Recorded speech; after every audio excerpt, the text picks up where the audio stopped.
네, 안녕하세요. 염승환 이사입니다. 자, 오늘 2025년 5월 29일 시장 함께 읽기 시작을 해보도록 하겠습니다. 자, 오늘 뭐 주식시장이 또 폭등을 했습니다. 어제, 오늘 그냥 강세장이 완전히 시작된 그런 느낌인데, 정말 이런 장이 얼마 만에 오는지 모르겠어요. 그죠? 한국 증시가 이렇게 강한 장 오는 건 정말 너무 오랜만인 것 같습니다. 뭐 하루 이틀 뭐 오르고 마는 그런 경우는 많았는데, 연달아 지금 계속 랠리 나오잖아요. 완전 그 강세장에 좀 진입한 그런 모습이 나오고 있고, 오늘 뭐 여러 또 호재들도 사실 있었어요. 이제 그런 것들도 한번 설명해 드리고, 또 엔비디아 실적도 좋았죠. 이게 또 큰 역할을 했던 것 같습니다. 자, 그래서 오늘 일단 이제 미국 마감 시황하고요. 이제 트럼프 상호관세 있잖아요. 이걸 미국 연방 법원이 헌법에 위배된다고 판결을 내려버린 거예요. 트럼프는 이제 완전히 좀 멘붕 오겠죠. 증시는 좋죠. 그다음 한국은행이 기준금리 예상대로 낮췄고, 엔비디아 1분기 실적 발표했고요. 양극화, 포퓰리즘, 뭐 건설 얘기, 또 이 철강, 그다음에 2차 전지, LFP 얘기 요즘에 계속 나왔죠. 그리고 전기차 산업 동의. 요새 BYD가 전기차 값을 낮췄죠. 거기서 찾는 아이디어. 그다음에 유통업체 매출 동향. 기업 분석은 이제 유니드, 제우스, 한미약품, 한국단자, 한미반도체, 전자공시 한미반도체, 포스코페트럼, 아이센스 이렇게 한번 설명을 해드리도록 하겠습니다. 일단 이제 오늘 뭐 미국 증시는 오늘 빠졌어요. 빠졌는데 대부분 쉬어갔지만 그 금리도 조금 오르고 뭐 달러도 오르고 환율도 좀 오르고 뭐 유가도 올랐지만 핵심은 뭐 지수 빠졌냐 뭐 이런 부분보다 장 끝나고 나온 그 엔비디아 실적이 잘 나왔고요. 그래서 시간의 거래에서 급등을 했습니다. 근데 악재도 있었어요. FOMC 회의에서 5월달에 있었던 그 회의록이 공개됐는데 뭐 내용은 별로 좋지 않았던 것 같습니다.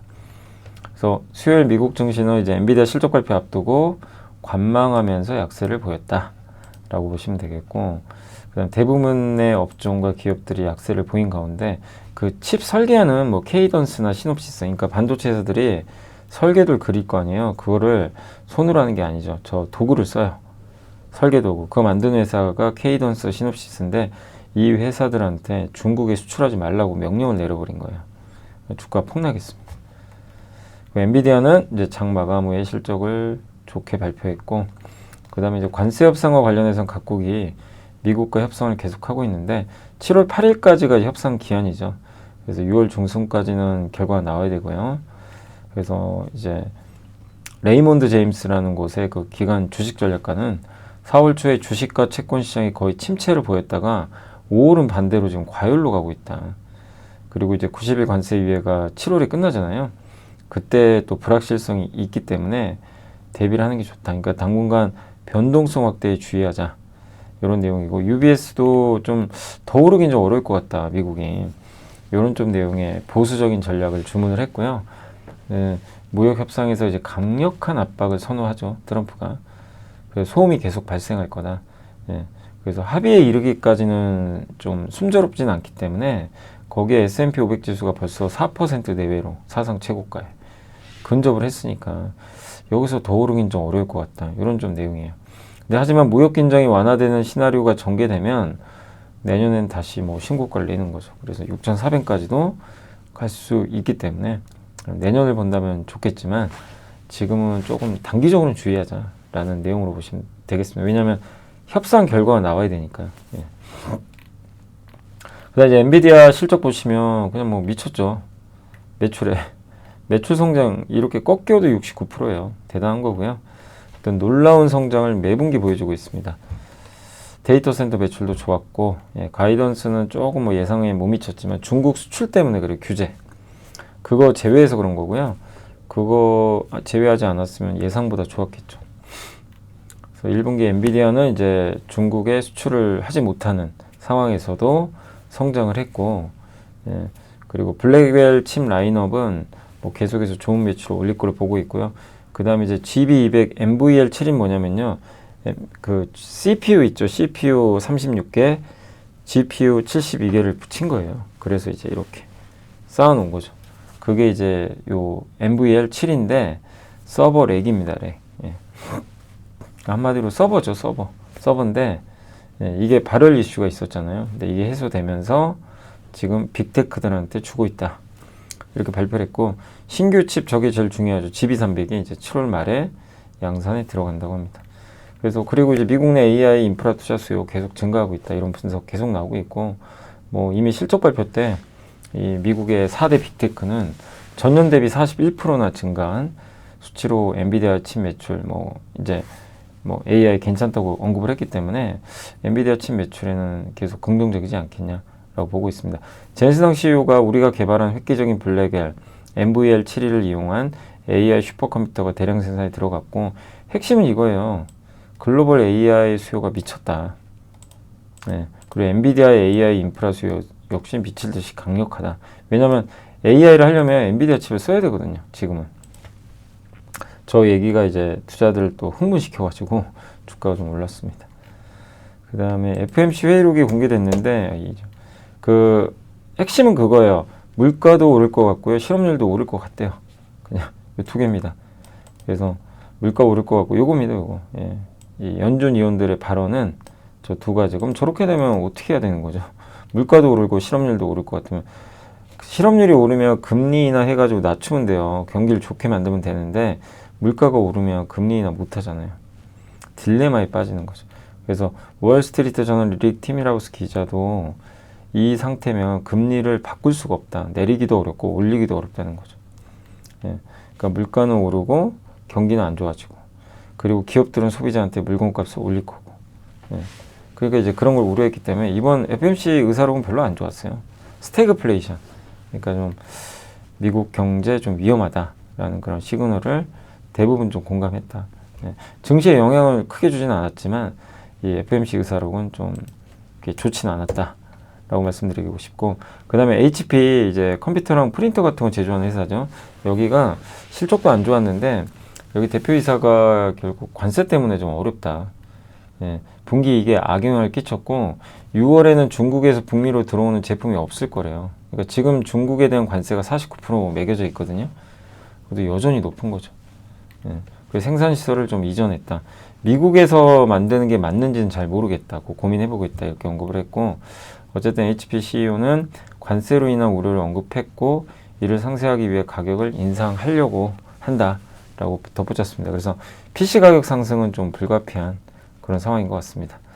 자, 엔비디아 좀 빠졌지만 시간에서 좋았고요. 테슬라 조금 빠졌고, 스페이스X가 조금 아쉬웠죠. 발사 실패했고, 6월 12일 로보택시 출시된대요. 확정됐습니다. 이건 이제 공식적으로 6월 12일 날 날짜 나왔고, 브로드컴은 이제 증권사에서 목표 주가를 좀 올렸다고 합니다. 그래서 AI에서 좋은 위치에 있다라는 내용이고, 조비 에비에이션은 이제 드론 관련된, 그러니까 수지 이착륙하는 그런 항공기 있죠.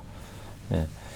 에어택시라든가 이런 부분에 관련된 건데, 토요타가 여기에 2억 5천만 달러를 추가로 투자해서 최대 주주가 되었다는 소식이 나오면서 급등했습니다. 아베크롬비앤피치 미국의 유명한 의류 브랜드죠. 여기가 일단 관세 영향은 좀 있긴 있지만 그래도 이번 1분기에 예상보다 더 좋은 실적을 내버렸어요. 그래서 급등해 버렸습니다. 케이던스 디자인 시스템, 아까 말씀드렸죠. 반도체 설계 소프트웨어 기업들 중국 수출 금지 폭락. 옥타는 디지털 인증 아이디, 요 소프트웨어 기업이라고 좀 알려져 있는데, 여기도 좀 향후 전망 불확실하다 이래가지고 주가가 폭락을 했고요. 템퍼스 AI는 요즘에 좀 많이 뜨고 있는 기업이죠. 의료 AI 쪽이거든요. 근데 공매도 보고서 발간하는 기업으로 유명한 스프루스 포인트가 템퍼스 AI에 대해서 재무 상태가 불확실하고요. 고평가돼 있대요. 공매도 보고서를 발간한 거예요. 그래서 이제 주가가 그냥 곤두박질 쳐버렸습니다. 19%. 저건 확인해 봐야 되겠지만 그런 이유로 좀 급락했다라고 일단 정리를 해드리겠습니다. 자, 그리고 오늘 이슈는 그렇게 많지는 않지만 제일 큰 건 관세고 요거예요. 미국 연방법원이 트럼프 상호관세 불법이다. 이거 아예 그냥 말을 해버렸어요. 너무 대통령의 권한을 남용하고 있고, 헌법상 관세는요, 의회 권한이에요. 네, 근데 이제 이거를 트럼프가 알면서도 하는 이유는 국가 비상사태라고 선포를 해버린 거죠. 근데 법원은 지금이 무슨 국가 비상상태냐, 무역적재랑 국가 비상사태는 아무런 상관없다. 네, 반박을 한 거죠. 그래서 북부 국경을 통한 불법 약물 유입, 펜타닐 같은 거죠. 요걸 통해 관세가 이것 때문에 관세 부과하는 거 무효다. 이렇게 했고요. 상호 관세를 통한 불공정 무역을 시정하겠다. 이런 부분들. 예. 근데 그것도 무효. 그러니까 관세 매기지 말란 얘기예요. 트럼프는 항소하겠다고 했지만 항소하는데 또 대법원 상고 가는데 최대한 보면 2, 3년 걸릴 수도 있어요. 그때 되면 트럼프 대통령 이제 임기가 거의 끝날 수도 있기 때문에 사실 이게 이 위헌 판결을 내렸어도 효과 있을까 이런 좀 생각을 할 수 있는 거죠. 분명한 건요. 트럼프 대통령은 이걸 무시할 수는 없어요. 재검토해야 되고 의회 동의 없이 독단적으로 대통령이 하면 안 된다는 걸 다시 한번 일깨워준 긍정적인 그런 어떤 사건입니다. 그래서 요거는 이제 KB증권의 김일영 연구원님이 쓰신 건데요. 국제 비상경제 수권법이라고 하더라고요, 요거를. 그래서 요걸 근거로 트럼프 대통령이 관세 정책을 때렸거든요. 근데 그걸 위헌이다. 펜타닐 관세도 불법이다. 예. 중간 선거 앞두고 이제 정책 추진력 얻으려면 관세 영향을 좀 이제 줄여야 되거든요. 예. 근데 트럼프는 최근에 트럼프 보고 뭐라 그런지 아세요? 시장에서 타코래요, 타코. 타코. 트럼프, always. 그러니까 앞자 딴 거예요. 그 다음 치킨, 아웃. 예. 트럼프는 항상 겁먹고 도망간다. 이런 내용이라고 합니다. 예. 그러니까 뭔가 좀 불리하다 싶으면 도망간대요. 겁먹고. 그 도망간다는 뭐냐면 관세 정책에서 물러나는 거예요. 예, 뭐 유예시킨다거나. 예, 근데 트럼프는 이제 그런 게 돌아다닌 걸 보고 되게 화를 많이 냈다고 합니다. 내가 무슨 그런 상황이냐. 어쨌든 관세 정책이 사법부에 의해서 제동 걸릴 가능성이 높아졌습니다. 메리츠증권의 이승훈 연구원님은 이 판결 때문에 좀 긍정적인 부분이 많이 생겼다 이렇게 보고 계시고, 어쨌든 이제 백악관이 항소에 나섰거든요. 근데 가처분에 대한, 그러니까 이거 이제 항소해서 가처분 신청을 하면 일단 그대로 유지가 되는 거잖아요. 관세 정책이 무효가 안 되고. 근데 가처분에 대한 최종 판결은 항소만으로 효력이 정지되지 않는데요. 이게 사실이면 이 법에 의해서 그대로 효력이 유지되잖아요. 그럼 트럼프는 관세다 이제 없애야 돼요. 불법이거든요. 상호관세. 예. 항소 과정에서 뭐 미국 국제무역법원이 내린 명령 집행 정지가 승인이 된다거나 연방 항소법원이 백악관 손을 들어준다면 뭐 이게 다시 가처분이 받아들여져서 그 관세가 그대로 유효하겠지만 원칙적으로는 그게 안 된다고 합니다. 그리고 항소심 판결까지는 수개월 걸리거든요. 그래서 올해 잔여 기간 중에 실효 관세율 이게 미국이 2.4에서 지금 14%까지 올라갔거든요. 이게 아마 더 낮아질 가능성이 높다. 그래서 이거는 되게 좋은 뉴스죠. 저렇게 실효 관세율이 떨어지면 물가 위험이 사라지고 경기 침체 확률이 떨어지니까. 그리고 이렇게 되면 미국을 비롯한 주요국 성장률이 다시 올라오겠죠. 인플레는 꺾이고. 최적의 조합이죠. 지금 FMC 회의록에서 뭐라 그랬죠? 물가는 오르는데 경기 안 좋아진다. 최악. 근데 물가는 진정될 것 같은데 경기가 버틸 거나 좀 좋아질 것 같아요. 최상이죠. 이제 이번에 이런 이제 판결 때문에 그런 일이 발생했다. 그래서 미국 채권 가격, 달러 자산이 좀 회복될 수도 있다. 이런 내용. 그러니까 미국 주식에도 좋을 수 있다는 얘기죠. 이거는 채권값도 오를 수 있고, 채권값 오르면 금리 떨어지죠.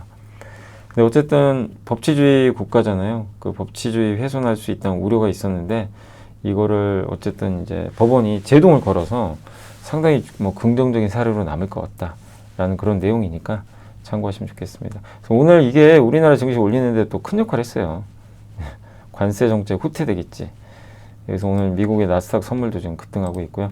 자, 오늘 금리 인하했습니다. 기준금리 25bp 0.25% 인하했습니다. 예상대로 그 경제 성장률 전망치는 0.8%포인트로 이제 하향 조정했습니다. 건설, 수출, 소비가 다 안 좋을 것 같고요. 이제 현재 전망은 그렇죠. 그래서 경기 하방 압력을 완화하는 것이 적절하다고 판단한다. 경기 부양 의지를 이제 내비친 거고, 내수 부진 완화되겠지만 속도 더딜 것 같다. 내수 부양하겠다는 거고, 수출은 둔화폭이 확대될 것 같다. 수출 경기 둔화되는 것 같은데, 이건 뭐 정부가 어떻게 할 수 없는 거잖아요. 이건 외부 변수에 움직이니까. 그리고 경제는 하반기 회복 국면 들어설 것 같아요. 상저하고. 그리고 내년에도 이렇게 기준금리 인하를 통해서 경기를 부양하겠다 이렇게 언급을 했는데 1%대 기준금리 인하는 기대하지 말래요.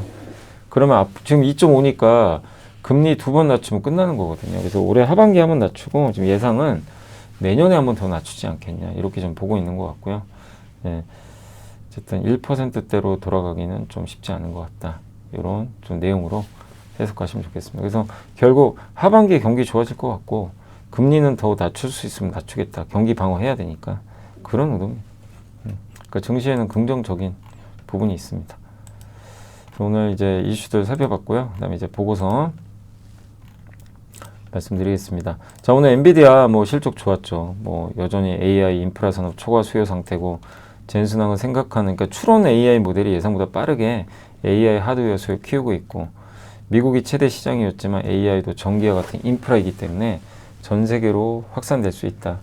예. 그리고 엔비디아 지금 전략은요. 엔비디아를 이제 AI를 하려는 김에 엔비디아를 선택할 수밖에 없게 만드는 그 전략으로 가고 있어요.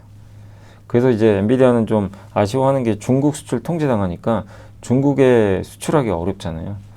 그러니까 중국 기업들도 엔비디아를 발판으로 이렇게 성장하길 기대하고 있는데 예, 젠슨은 그게 안 되니까 좀 답답해하는 것 같아요.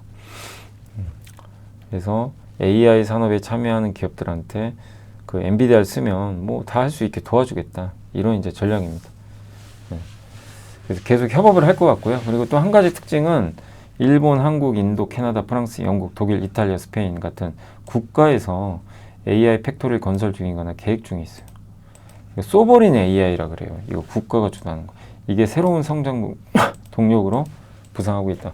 요즘에 아랍에미리트도 그렇고요. 중동. 네, 이건 또 굉장히 큰 이슈가 되지 않나. 그러니까 참 엔비디아 잘하고 있고요. 예, 수요도 꾸준히 늘고 있고 뭐 그런 건데 너무 고성장한 게 좀 오히려 부담이죠 지금.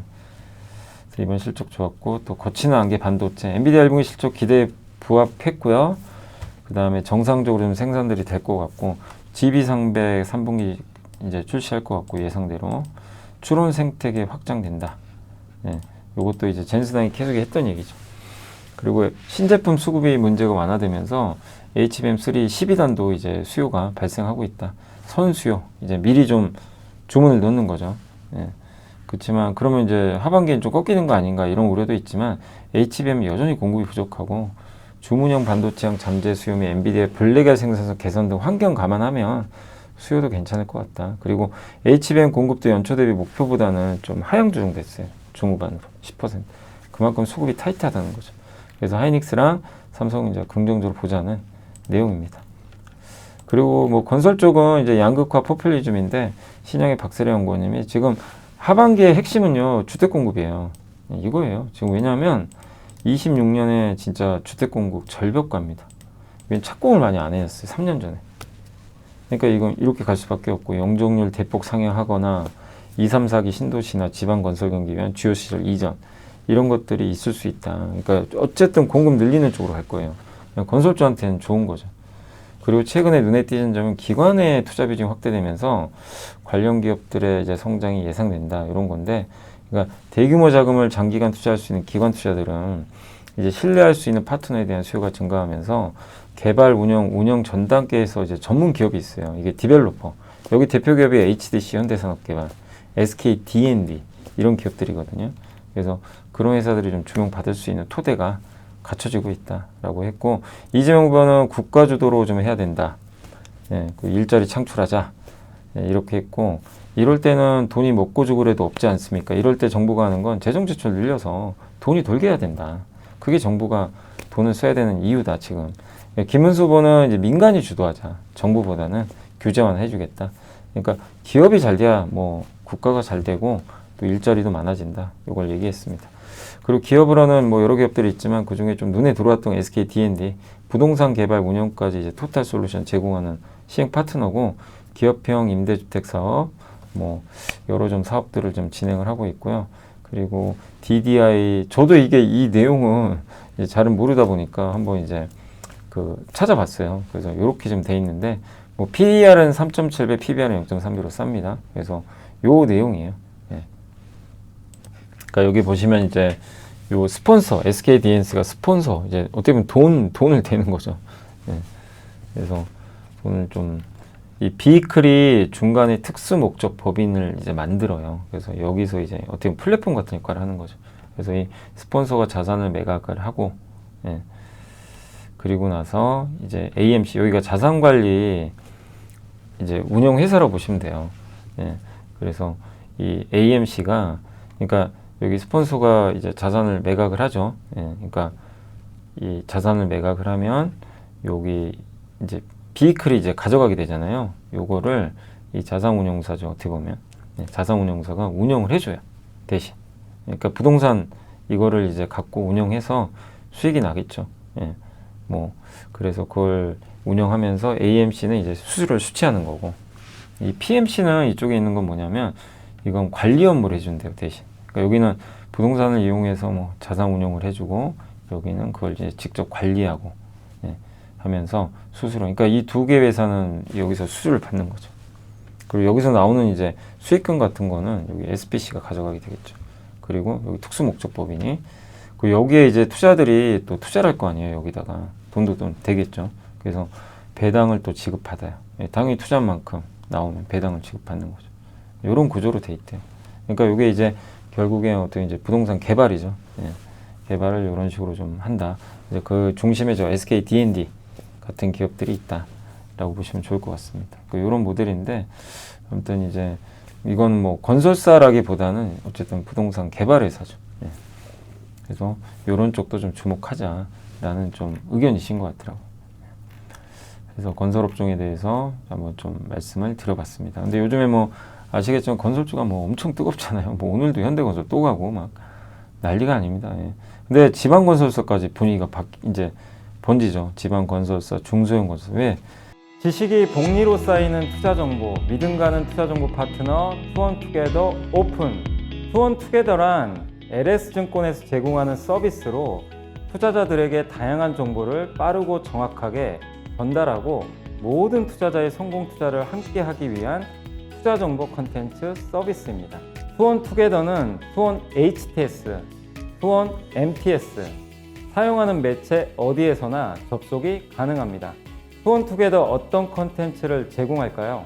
해외 이슈는 미국 시장 마감 시황, 해외 수급, 해외 증시 일정, 해외 뉴스 등 주식시장 흐름 파악을 위한 해외 시황과 이슈들을 알려드립니다. 시장 읽기는 주요 뉴스 요약, 뉴스 해설, 뉴스 연계 종목 등 주요 뉴스에 대한 빠른 요약과 관련 이슈에 대한 정보를 알려드립니다. 종목 톡톡은 수급 특징주에 대한 분석과 투자 아이디어, 실적 속보 등 종목에 대한 다양한 정보를 알려드립니다. 보고서장은 리서치센터에서 발행하는 보고서, 모닝 미팅, 공시, 그리고 증권사별 종목에 대한 요약 정보를 알려드립니다. 주식 배우기는 함께 배우기, 투자 상식 등 투자자들이 알아야 할 전문 지식과 투자 칼럼 및 자료에 대한 정보를 알려드립니다. 투원투게더와 함께 성공 투자를 만들어 보세요. 이제 지어야 돼요. 지금 공급 늘려야 돼요. 내년에 진짜 이 절벽 갑니다. 절벽. 네, 아파트 착공을 안 해놔가지고 주택 착공을 많이 23년도에 내년 공급죠. 그러면 지금 정부는 그러잖아요. 사실 어느 정부가 들어와도 집값 상승을 막으려고 그래요. 그죠? 근데 그걸 막을 수 있는 제일 좋은 방법 공급 늘리는 거거든요. 예. 집값이 계속 올라가니까. 그래서 이제 그걸 막을 수 있는 제일 좋은 방법은 이제 공급인데 그게 잘 안 됐었죠. 예. 그리고 23년도에는 오히려 공급이 이제 이제 착공이 주니까 그게 이제 내년에 이제 부메랑이 되는 거죠. 그래서 내년이 좀 이제 우리가 그냥 상식적으로 그거죠. 공급 주면 어떻게 돼요? 가격은 올라요.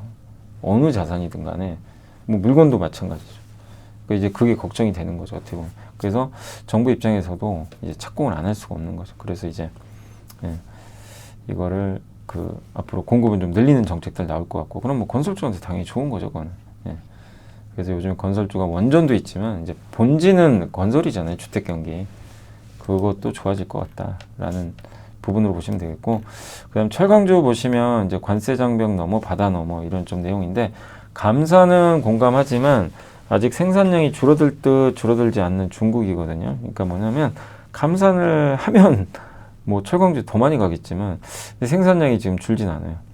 그래서 구체적으로 얼마나 감산할지 좀 발표를 해줘야 되고, 그 다음에 열연 덤핑 방지 있어요. 그 후판 있죠. 그 배 만드는 철판, 철강인데 그거는 이제 중국산이라든가 이런 거에 대해서 반덤핑 관세를 부과해버렸어요. 예, 이제 현대제철이나 이런 데서 못 살겠다. 너무 막 저가로 들어오니까 했는데 이제 하나 더 있어요. 여름강판. 예, 이 여름강판 같은 경우는 요것도 지금 관세 부과 여부가 이제 조만간 결정이 될 것 같습니다. 그리고 판매량이 계속 지속되는지 개선이. 근데 이제 국내 시장에서 후파는 이 수입산 점유율이 20%고 열연의 수입산 점유율은 33%예요. 그러니까 무슨 얘기냐면 후파는 20%가 수입산. 여기에 이제 관세 때리는 거잖아요. 열연은 33이나 돼요. 저기에 관세 때리면 더 효과가 크겠죠. 예, 수입 비중이 크니까. 그리고 중국 바오산 철강은 후판의 한국 수출 물량 중에 보세구역. 이 보세구역 같은 경우는 그 관세 적용이 안 되는 걸로 알려져 있어요. 근데 그 비중이 70%나 되니까 실제로는 저기다 보세구역 쪽에 좀 보내버리면 뭐 반덤핑 관세 적용이 안 되잖아요. 효과가 떨어지는 거죠. 후판 같은 경우. 그러니까 덤핑 방지 관세가 이게 후판 쪽은 영향이 크지 않았다. 그러니까 수입산 점유율 20%인데 그 중에 70% 정도가 예, 보세구역이니까 이거는 안 하고 그럼 나머지 30%만 관세 때리는 거잖아요. 그러니까 적은 거죠. 근데 열연은 보세구역 비중이 낮아요. 그러니까 대부분은 만약에 관세 부과가 되면요, 대부분 해당돼요. 그리고 수입 비중도 크고. 그러면 이제 이게 만약에 결정이 되면 어떻게 될까요? 후판과 비교할 수 없을 정도로 긍정적이죠. 예. 그래서 물론 철강값이 오르겠죠, 당연히. 오를 수 있고 현대제철이나 포스코, 동국제강한테 큰 호재가 되겠죠. 이게 과연 그렇게 될진 모르지만 이제 그런 여름강판에 대한 반덤핑 관세가 부과될지 뭐 곧 결정된다고 하니까 한번 지켜봐야 되겠습니다. 그러니까 철강주한테는 굉장히 긍정적인 이벤트고요. 그리고 여러 또 기업들 나왔지만 그 세아베스텔지죠. 어제도 한번 소개해드렸지만 요새 좀 분위기 괜찮죠. 그래서 저도 작년에 괜찮게 봤었거든요. 배당도 많이 주고, 예, 뭐죠? 그 우주항공, 예, 미국에 공장도 지었고, 스페이스X 공급사라는 얘기도 있고, 막 있었는데, 뭐, 실적 안 좋아지니까요, 그냥. 쭉쭉쭉 빠지더라고요. 근데 이제 회복되고 있어요, 다시. 근데 이제 여기서 중요한 게 이 회복이 일시적인지 지속될지 봐야 되는데, 좀 이제 괜찮아지는 분위기로 가고는 있는 것 같아요. 그러니까 작년 3분기부터 추세적으로 하락했던 이 판매량이 25년 1분기부터 이제 수입제 축소 효과로 이제 반등을 하기 좀 시작을 했고요. 예. 그 다음에 성수기 효과 2분기에 온다고 합니다. 예. 그래서 이런 부분들.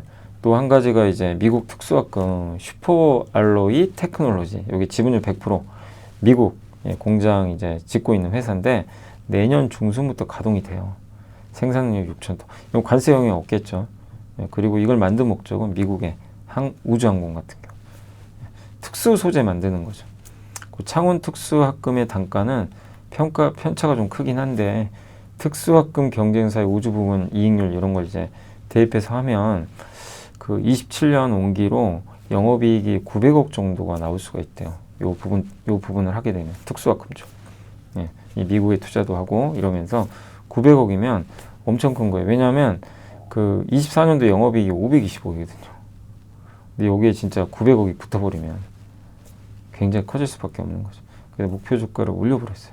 올렸고 예, 미국 특수학군 공장 텍사스에 있는 이 투자 결정했고 내년 중 완공되고 전방산업인 우주, 방산, 항공업계 계약 상대방은 누군지 정확히 알 수가 없어요. 안 알려줘요. 잘 알려주지 않습니다. 그래서 시장에서 관심도 떨어졌지만 그래도 이제 많은 사람들이 예상하는 건 야, 스페이스X 공급하는 거 아니냐 특수학군 그 발사체. 예. 여기 이제 관련된 회사가 어디죠? 스페이스X 그 여기 세아베스텔지죠. 또 HVM, 그 다음에 서진 시스템. 요게 이제 대표적인 기업들이죠. 그 다음에 어제 이제 한번 우리 공부해봤지만 CASK 이제 방사선 폐기 물질 보관하는 임시 창고. 그 사업도 하고 있잖아요. 예. 그래서 그런 이제 투자가 느는 것도 일단 이제 그 세아베스텔 지주한테는 좀 긍정적이다라고 보시면 되겠습니다. 그리고 투자를 계속 하는데도 뭐 부채 비율이 38%밖에 안 되니까 긍정적이고 배당도 많이 주는 편입니다. 그래서 세아베스텔 지주의 좀 부활도 한번 기대를 해보도록 하겠습니다. 2차 전지는 이제 LFP 어제 한번 소개해 드렸잖아요. 삼성과 GM도 할 거고 그 다음에 LG도 할 거고 네, 이렇게 됐는데 중국산 이제 양극재 쓰면 안 돼요. 한마디로 이번에 그 하원을 통과한 트럼프 감세안에 의하면 중국산 소재 쓰지 말라는 거예요. GM이 그랬거든요. 삼성과 LG한테 중국산 LFP 소재 되도록 쓰지 말아주세요. 한국 거 쓰라는 얘기입니다. 그러니까 니들이 알아서 해. 중국 거 쓰지 말고 좀 만들어줘. 이거예요. 이렇게 부탁을 한 건데 우리나라에서 LFP 배터리 양극재나 이런 소재 하는 기업은 극히 적어요. 다 중국이 꽉 잡고 있거든요. 그러니까 이게 좀 답답하긴 한 거죠. 예. 근데 어쨌든 중국 거 쓰면 안 됩니다. 왜냐하면 보조금 못 받으니까. 그래서 어쨌든 이제 LG도 LFP 배터리용 양극재를요 원래 중국 걸 쓰기로 했어요. 미시간주, 그러니까 미국에서 양산을 하기로 했거든요. 올해 하반기부터. 여기 양극재는 중국산이에요. 중국에서 손을 잡았는데 아마 해지할 수도 있어요. 왜? 보조금 못 받으니까. 그래서 우리나라에서 유일하게 양극재 회사 중에 LFP 양산을 공식화한 기업은 LNF예요. 예. 그래서 첫 번째 전략은 국내 배터리 회사랑 합작회사 통해서 생산을 하고 연간 5만 톤. 예. 그리고 GM 요청 따라서 LG나 삼성 협업 통해서 아마 공급이 될 가능성이 높습니다. 왜냐하면 일단 유일하기 때문에 국내에선 양극재 중에. 그래서 기존 중국산 대비 고밀도 사양으로 또 개발을 하고 있대요. 그래서 이거를 적용하면 연간 5만 톤은 3,500억 정도 매출을 기여할 가능성이 높다고 합니다. 두 번째는 북미에서 직접 현지 생산하는 거예요. 그래서 LNF가 미국의 LFP 스타트업 기업인 미트라켐에 투자를 해놨거든요. 근데 이게 공교롭게 GM이 또 투자를 했었어요. 옛날에 이 기업에. 그러니까 LFP를 중요하게 생각한 거죠. 그래서 이건 딱 보면 이번 LFP 관련된 이제 변화, 예, 미국 내에서도 NCM도 있지만 이제 LFP를 채택해야 되겠다. 근데 거기에 중국 못 들어가면서 수혜받는 건 LNF. 한마디로 뭐죠? 음극재는 포스코 퓨처엠, 양극재는 이제 LNF로 점점 분위기가 잡히는 것 같아요. 그래서 우리가 이런 걸 이제 골라내야죠. 이천지도 너무 많은데 뭐 그 안에서 이제 옥석을 가린다면 양극재 LNF, 음극재 예, 포스코 퓨처엠, 실리콘 음극재 대주전자재요. 소재만 말씀드립니다. 소재만 이렇게 좀 이제 압축을 일단 현재는 뭐 하는 분위기로 좀 가고 있다. 우리가 이제 공부를 해본 결과 그렇게 보시면 되겠습니다. 그 전기전자는 이제 전기차 이번에 중국이 엄청나게 생산하는 거 아시죠? 거기다 이제 BYD가 뭐 합니까? 요즘에 전기차 가격 34% 할인 때려버렸어요. 그래서 중국 전기차 회사들 주가 박살이 났어요. 근데 이거는 소비자는 좋죠. 전기차 더 많이 사겠죠. 그럼 누가 수혜죠? 삼성전기죠. 왜? 삼성이 이번에 이재용 회장이 갔다 왔지만 BYD MLCC 공급하거든요. 그럼 전기차 많이 팔면 좋죠. 예. 이거 할인한다고 MLCC 단가에 날 거는 또 아니기 때문에 예. 전기차는 일단 기본적으로 MLCC가 내연기관보다 10배나 더 탑재가 되고 거기에 BYD 차는 요즘에 스마트 기능도 넣어요. 더 많이 들어가겠죠. 그래서 자동차용 이제 MLCC 비중은 점점 늘어난다. 예. 이번 전기차 할인 정책은 재고 소진을 하려고 하는 거기 때문에 차가 많이 팔리겠죠. 예. 그래서 삼성전기 실적은 좀 상향될 수 있다라는 내용이고, 그 다음에 이제 GM이 아까 LFP 배터리 채택한다 그랬잖아요. 여기 수혜는 물론 LNF도 있겠지만 LG전자래요. 왜냐하면 LG전자는 GM의 이 전기차용 예, 부품들을 공급하는 회사 중에 하나입니다. 예. 근데 이게 LFP 배터리를 채택한 이유는 뭐죠? 전기차를 싸게 해서 좀 많이 팔려고 하는 거죠. LFP 배터리가 저가차 있어요. 볼트, GM에. 여기에 아마 탑재될 가능성이 있대요. 예. 그러면 LG전자 VS 사업부가 자동차 부품이거든요. 여기 매출의 70%가 물론 이제 인포테인먼트, 뭐 내비게이션이나 뭐 이런 앞에 화면 같은 거지만, 예. 어쨌든 수주 잔고 기준으로는 전기차 부품 비중이 30%가 돼요. 굉장히 이제 큰 거죠. 그래서 GM이 LFP 배터리를 내놓고 탑재해서 볼트가 많이 팔리면 LG전자 생산 능력이 늘어나겠죠. 그러니까 좋은 거죠. 그리고 여전히 주가는 싸고 PBR도 작은 호재에도 주가 민감하게 반응할 수 있는 구간이니까 긍정적으로 보자는 내용입니다. 그래서 이 중국 이제 그러니까 어떻게 보면 전기차 산업이 약간 좀 뭔가 변화가 되고 있잖아요. 미국은 LFP로 가려고 하고 있고, 그 다음에 중국은 가격을 내려치고, 여기서 또 우리가 생각할 수 있는 거는 삼성전기랑 LG전자가 수혜받을 수 있다라는 그런 부분도 고민해 보시면 되겠습니다. 유통은 뭐 다른 것보다도요, 좀 진짜 반가운 소식이 하나 있어요. 지난 1, 2월에 이어서 3월에도 출생아 수가 반등하고 있대요. 다행이죠. 예, 그리고 그러니까 3월 출산율은 0.7, 물론 아직도 너무 낮아요. 예, 최소 사실은 이게 1명은 넘어야 되잖아요. 예, 근데 지금 아직도 1명이 안 되니까 우리나라 인구는 줄 수밖에 없는 건데 어쨌든 1, 2월 대비로는 하락했지만 작년 3월에 0.73명밖에 안 됐대요. 그러니까 뭔가 방향은 바뀌었다. 작년 4월부터 혼인 건수도 증가하고 있대요, 실제. 혼인 건수가 늘어야 출생아 수가 실제로 느는 거니까. 그래서 보시면 이렇게 조금씩 이제 혼인 건수도 증가하고 있고 출생아 수 또한 꾸준히 증가하고 있다. 예, 뭔가 분위기는 바뀌어간다라고 보시면 되겠습니다. 중장기적으로 좀 긍정적인 부분이죠. 자, 기업은 유니드는 이제 어떻게 보면 제가 여기 보니까 제가 이걸 잘못 써가지고 중국 이창 공장인데 염소 공장으로 잘못 썼네요. 염소 공장이 CPS인데. 예. 자, 아무튼 이제 유니드가 이제 중국 공장이 가동되면서요 물량이 증가하고 이제 중국 쪽에서도 이제 칼륨 강세에 따라서 가격 상승을 좀 확실히 목격하는 시기가 될 것 같다. 이런 내용이고 그 다음에 CPS가 염소예요. 그러니까 뭐냐면 이렇게 뭐 수화나트륨이나 그러니까 이런 가성칼륨이나 탄산칼륨을 만들 때 결국 이 그 부산물 중에 하나가 염소거든요. 그러니까 이 염소를 처리하기가 되게 힘들어요. 또 유독성 물질이고 하다 보니까 운송도 어려워요. 근데 저걸 가지고 또 만들 수 있는 화학 제품들이 또 있습니다. 그래서 아예 저거를 공장을 만들어 가지고요 이제 직접 처리하기로 한 거예요. 그래서 아마 작년부터 한 걸로 알고 있죠. 저게 이제 그 비용이 당연히 좀 증가했겠지만 이제 저기서 오히려 이 비용이 나던 이 부분이 이제 가동 들어가면서 수익으로 이제 전환될 수가 있는 거죠. 그래서 이제 관련해서 작년에 발생했던 120억 일회성 비용이 이제 축소되면서 비용 부담은 확실히 완화될 것 같다. 이런 내용입니다. 그리고 가성칼륨, 탄산칼륨 판가 오르고 있고 2, 3분기에도 눈높이를 높이는 아마 높은 실적 내지 않을까 이렇게 좀 보고 있는 것 같습니다. 중국 내에 이 염화칼륨 가격 강세가 계속 이어지고 있고 재고도 지금 낮은 상태고요. 중국은 높은 가격에도 불구하고 염화칼륨을 비축할 수밖에 없대요. 가격이 비싸도 계속 이거를 좀 그 수요가 좀 있는 것 같아요. 그래서 이 염화칼륨이 좀 계속 가격이 좀 오르는 상황이고 그렇게 되면 유니드의 가성 탄산칼륨 이 가격 역시도 가격을 전가시켜 버리거든요. 그래서 좀 올라갈 가능성이 높다.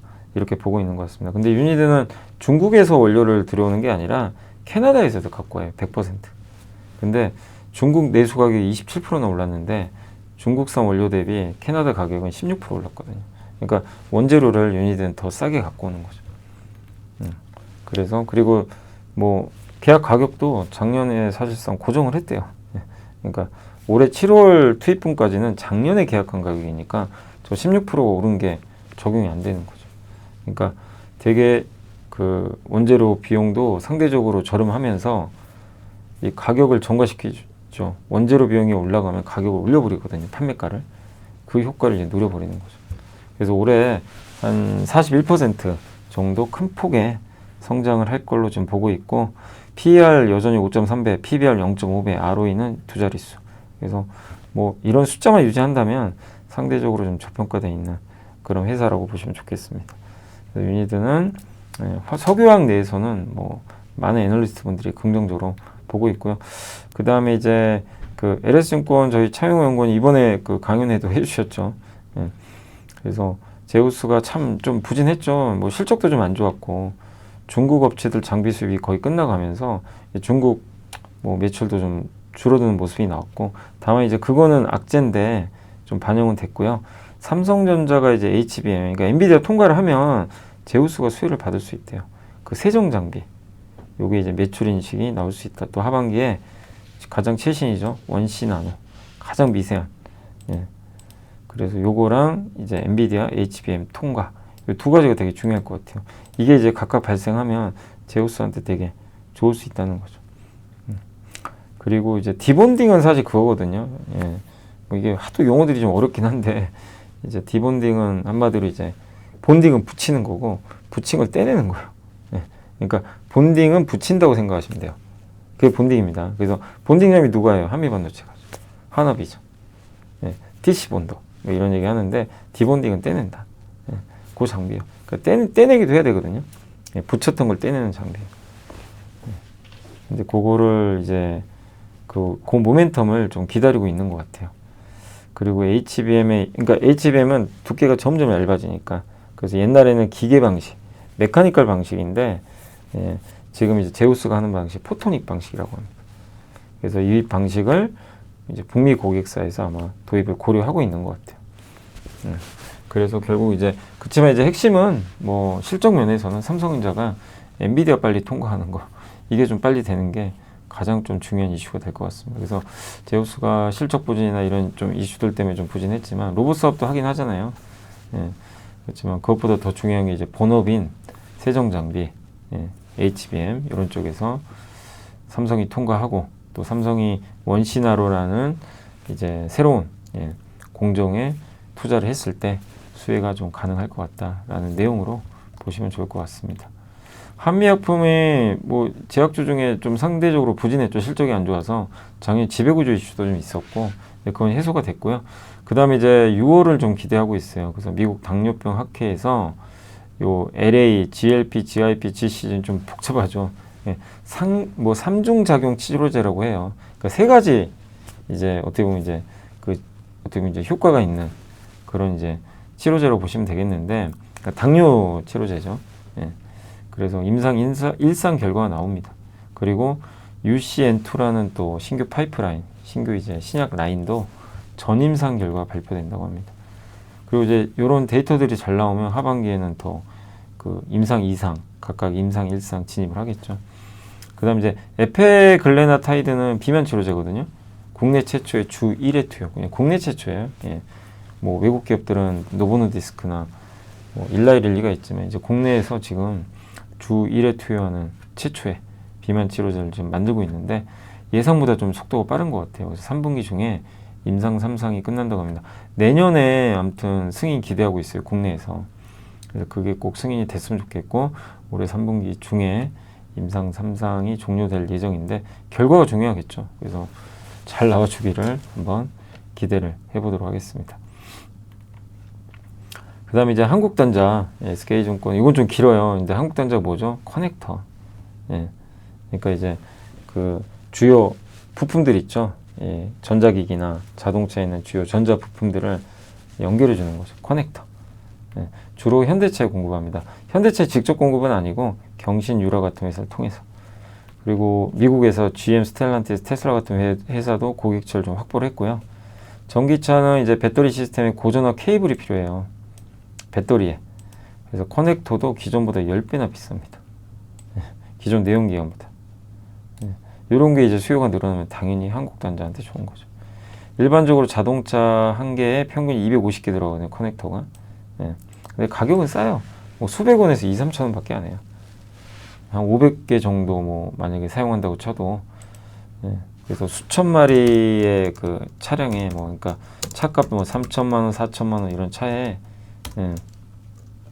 그 10에서 20만 원 정도가 이 커넥터 비용으로 쓰인다 라고 보시면 되겠고, 근데 전기차는 좀 비싸집니다. 전기차에 들어간 커넥터 이렇게 생겼거든요. 배터리 관리, 전력 변환 되게 좀 쓰임새가 많아요.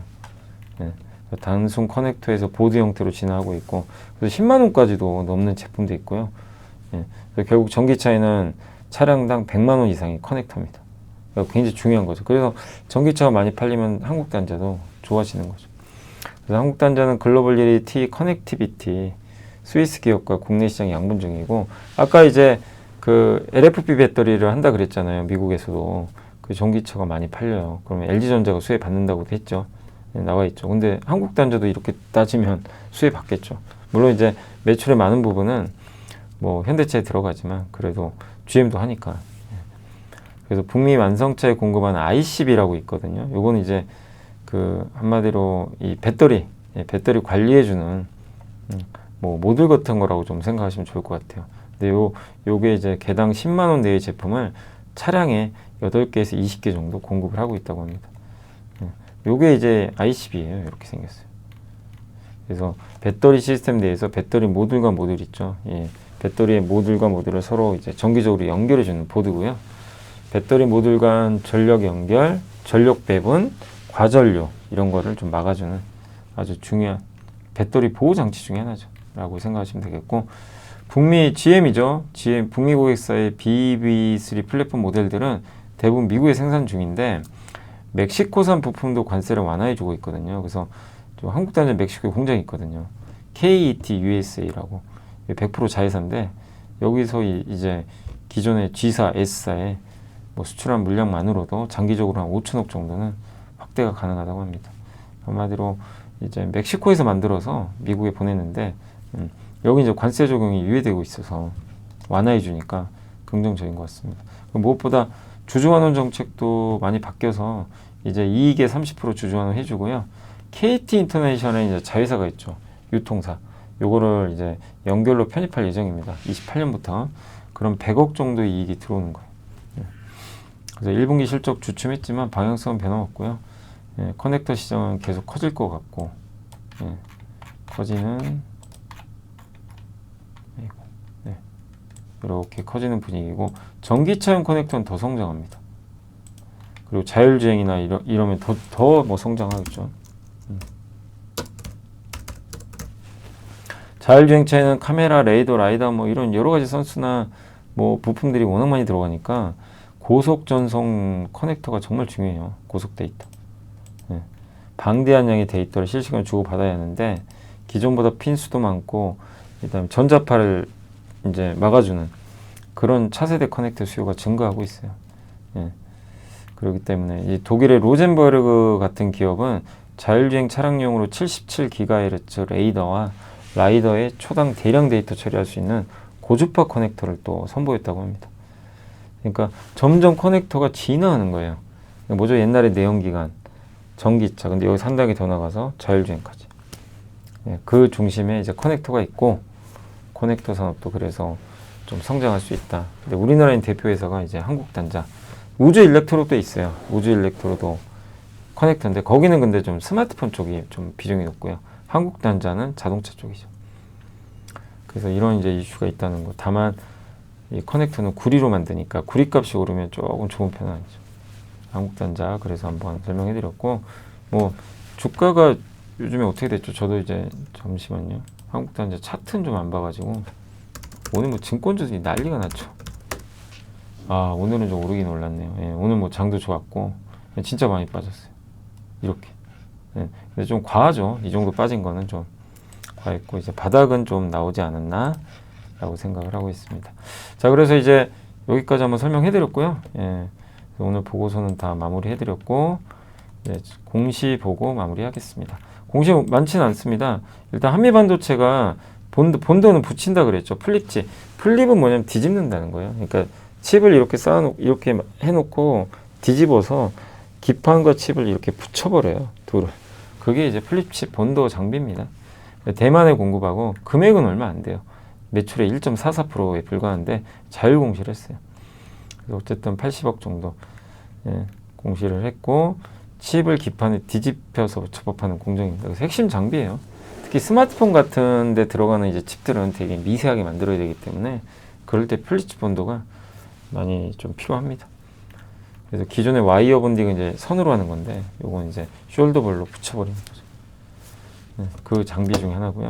그 다음에 이제 포스코 페트로엠은 여기 엄기천 사장님 외에 10분이 제가 어제 공시 보고 좀 계산하기 너무 힘들더라고요. 10분 거 일일이 다 계산해야 되니까 5,153주 샀고요. 합쳐서 매수단가 10만 3천 원 평균 취득금액 5억 3천만 원. 그러니까 10분이 나눠 산 거죠. 그래서 포스코 페트로엠은 뭐 최근 분위기 좋죠.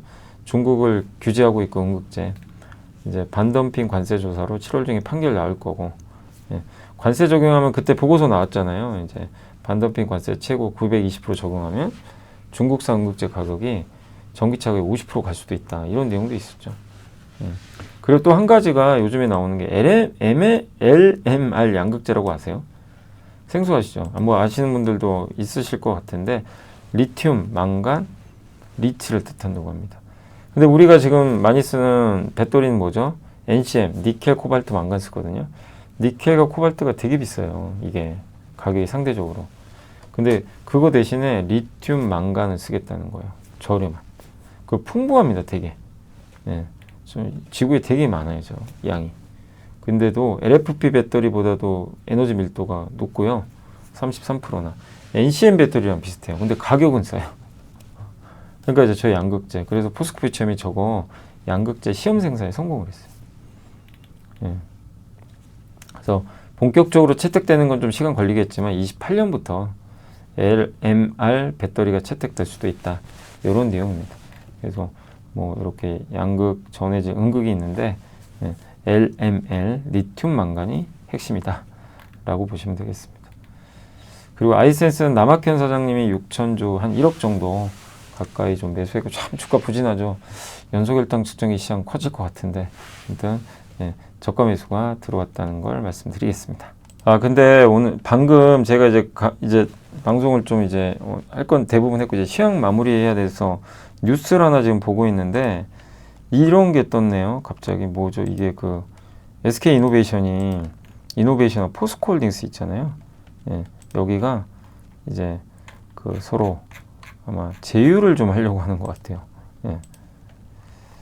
그래서 아마 그 뉴스가 좀 뜨다 보니까 오늘 지금 현재 여기 보이시죠? SK 어디 갔어요? 어디 갔나? 이노베이션이 지금 8% 올라가 버렸죠. 보이시죠? 그것 때문에 그런 것 같습니다. 그래서 SK 이노베이션하고요, 포스코홀딩스 여기가 좀 같이 하는 그런 좀 뉴스가 나온 것 같습니다. 그래서 포스코홀딩스와 SK이노베이션이 2차전지 사업을 중심으로 한 초대형 빅딜을 추진하고 있는 걸로 알려져 있다. 근데 정확하게 뭘 하는지는 잘 모르겠어요. 이게 어떤 걸 제휴할지는 어떤 부분이. 근데 이제 이런 거겠죠. 포스코홀딩스는 양극재, 음극재 이런 소재에 강하고 SK이노베이션 이제 SK온을 중심으로 지금 어렵죠. 배터리가 워낙 안 되니까. 근데 이제 서로 좀 뭐 잘하는 부분에서 뭔가 좀 전략적 제휴를 맺으려는 거 아닌가 이렇게 보고 있고요. 그리고 지금 좀 제일 중요한 게 그 중국산 소재 쓰면 안 되거든요. 미국에선 이게 핵심이에요. 근데 그걸 대체할 회사는 포스코 그룹이잖아요. 사실 엄밀히 따지면 그런 면에서 뭐 서로한테 좀 윈윈 되지 않겠냐. 그래서 지금 주가가 이렇게 뭐 갑자기 좀 올라왔다라고 생각해 주시면 좀 좋을 것 같습니다. 그런 내용이 있었다는 거. 그래서 내일 좀 더 자세하게 뭐 이런 내용들 나오면 또 한번 설명해 드릴게요. 물론 이제 뭐 조회 공시가 또 요구될지 모르지만 그런 내용이 있었고요. 자, 오늘 어쨌든 주식시장은 어쨌든 지금 급등을 해버렸습니다.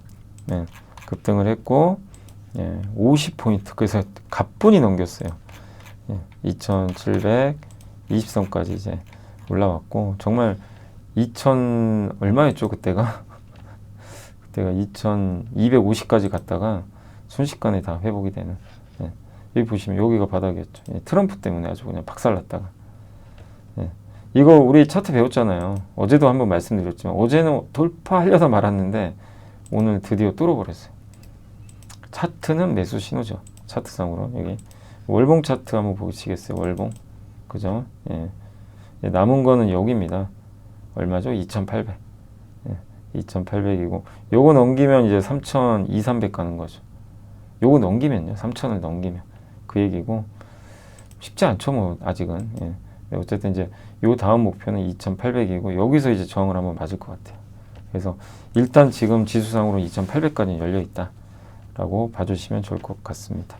그래서 오늘 아주 증시가 급등을 해버렸고 뭐 내용도 좋고요. 또 트럼프의 그 관세 정책에 대한 철퇴가 좀 내려졌고 그래서 오늘 아주 좋았고 오늘 주인공은 뭐죠? 금리 인하하면서 증권주가 날아가 버렸어요. 아니 세상에 미래에셋증권이 23%, 저희 회사도 오늘 10% 올랐고요. 뭐 대신 SK증권, 뭐 한국금융 할 거 가릴 거 없습니다. 그냥 대다수의 그 증권사들 주가가 그냥 폭발하는. 지주사 오늘도 급등했어요.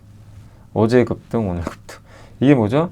대선 이후로 어쨌든 뭔가 자본시장에 좋은 얘기들 나오지 않겠냐. 이 기대감들이 있는 것 같아요. 그래서 오늘 뭐 관련 지주사들도 아주 뜨거웠습니다. 그리고 오늘 바이오주들도 괜찮았고요. 보험주, 건설주도 오늘 뜨거웠어요. 뭐 현대건설은 이제는 그냥 완전 대장주가 됐어요. 그죠? 대장주 돼서 그냥 날라다니고요. 드디어 DLNC도 이거 얼마 만에 5만원 왔나요? 진짜 오랜만에 5만원 돌파했습니다. 많이 올랐어요, 진짜. 거의 저점에서 이제 2배 가까이 올라버렸습니다. 근데 이 무거운 기업들이 저렇게 막 바닥에서 2배씩 오르는 거 쉬운 게 아닌데 이게 이제 모멘텀의 힘인 것 같아요. 그리고 편의점도 최근에 분위기 좋고요. 근데 이마트가 좀 많이 올랐고요. 오늘 인터넷 대표주도 카카오가 요즘에 아주 달려갑니다. 예. 그리고 자동차 오늘 좋았어요. 왜 이제 관세 정책 조금 완화되는 거 아니냐. 기아, 현대모비스 급등했어요. 현대차가 조금 아쉬워요. 아직까지는. 조선주 좋았고요. 오늘은 이게 관세 수혜주도 그냥 급등해버려요. 그러니까 되게 다 골고루 갔습니다. 은행, 풍력, CS인데 태웅, 뭐 태웅은 원전하고도 연관돼 있고요. 그래서 좋았고, 뭐 밸류업 관련주, 주류 관련주 또 뜨거웠고, 임플란트 뭐 그냥 가릴 게 없고, 상사주도 오늘 되게 좋았어요. 현대코퍼레이션 분위기 좋았습니다. 그래서 오늘 뭐 원전주도 가고, 전력설비도 오늘 다시 갔고, 어제 좀 급락했지만 두산에너빌리티 또 올랐고요. 두산에너빌리티가 요즘에 개인 투자가 제일 관심 많이 갖고 계시더라고요. 두산에너빌리티. 예, 항상 거래량이 제일 많아요. 자, 그리고 그쵸, 오늘 좀 빠진 쪽은 CCTV 관련주 일부 좀 빠졌고, 의료 AI가 좀 오늘 일부 좀 빠졌고요. 코어라인 소프트가 좀 안 좋았던 것 같습니다. 그다음 면세점주에서는 JTC가 좀 빠졌고, 그러나 뭐 현대백화점은 좋았고요. 유리기판 오늘 조금 빠졌고요. 네, MLCC는 오늘 뭐 큰 변화는 없었습니다. 그러나 뭐 크게 빠진 건 사실 없어요. 업종으로는 그냥 다 좋았고, 좀 아쉬운 건 삼성전자가 왜 이렇게 약할까요? 좀 많이 갔으면 좋겠는데 전자가 아직 좀 약한 게 좀 아쉽고, 네, 바이오로젝스, LG엔솔 오늘 조금 빠졌고요. 한전은 이제 그동안 많이 오른 게 있었고, 하이브는 오늘 아시죠? 그 방시혁 의장, 네, 좀 약간 문제가, 그러니까 언론 보도에 의하면 사기적 부정거래 혐의가 있대요. 그러니까 상장 전에 하이브를, 네, 그 상장 안 한다고 투자자들한테 이제 거짓말을 하고, 이제 뭐 다른 사모펀드에, 예, 그걸 이제 싼 값에 팔게 했다. 뭐 그런 내용 같아요. 한번 읽어보세요, 나중에. 그래서 그 혐의를 잡았는데, 뭐 아직 이제 재판 들어가겠죠. 만약에 저게 검찰이 저렇게 해서 기소를 해버리면 들어갈 텐데, 뭐 그게 맞는 말인지 아닌지는 뭐 알 수는 없죠. 예. 근데 어쨌든 이제 그 뉴스가 나오면서 주가는 급락했습니다. 그래서 오늘 좀 하이브가 빠졌다라고 보시면 좋을 것 같습니다. HD 현대, 뭐 미래에셋증권, 뭐 진짜 폭발을 해버렸네요. 네. 코스닥은 상대적으로 좀 부진했고요. 다만 오늘 에코프로가 오늘도 급등, SM이 급등. SM은 중국의 텐센트랑 중국 내에서 현지 그룹 만든다는 얘기가 있었어요. 같이 합작해가지고. 중국 진짜 열리는 거 아닌가? 이 기대감으로 오늘 급등했습니다. 그리고 오늘 좀 많이 오른 게 디오유, 예, 그래서 같이 갔고요. 올릭스, TCK, 네. 요즘 근데 상대적으로 좀 코스닥은 좀 약간 답답했어요. 그냥 코스피 대형주의 날입니다. 코스피. 이 무거운 기업들이요, 그냥 다 일제히 급등해 버렸습니다. 그리고 코스닥은 상대적으로는 뭐 그렇게 눈에 탁 띄는 건 안 보이네요. 태웅 정도가 눈에 확 띕니다. 네. 태웅도 지금 저점에서 2배 올랐어요. 순식간에. 자, 아무튼 이제 이렇게 해서 마무리를 짓겠고요. 뜨겁죠, 장이. 예, 근데 아직은 흥분한 모습은 또 아니에요, 개인 투자분들이. 그래서 뭐 아직은 여전히 또 조심하신 분도 분명히 계실 거고, 예. 그리고 오늘 외국인들, 오늘 개인들 이게 웬 기회냐고 이제 1조 팔아버리셨거든요. 이제 올라오니까. 물리셨던 것도 파신 분도 계실 거고. 근데 외국인 기관이 아주 공격적으로 들어오면서 시장이 판도가 좀 바뀌고 있다. 예. 그래서 분위기 좋은데, 이 분위기가 뭐 물론 계속 가면 좋지만 꺾이지 않고 잘 유지가 됐으면 좋겠습니다. 그래서 정말 이게 얼마 만에 가는 거예요. 이 분위기가 꾹 쭉쭉 이어지기를 좀 기대하면서 잘 보도록 하겠습니다. 자, 오늘 어쨌든 좀 수고들 하셨고요. 예, 계속해서 뭐 다양한 이벤트나 또 보고서들 있으면 많이 소개해 드리겠습니다. 감사합니다.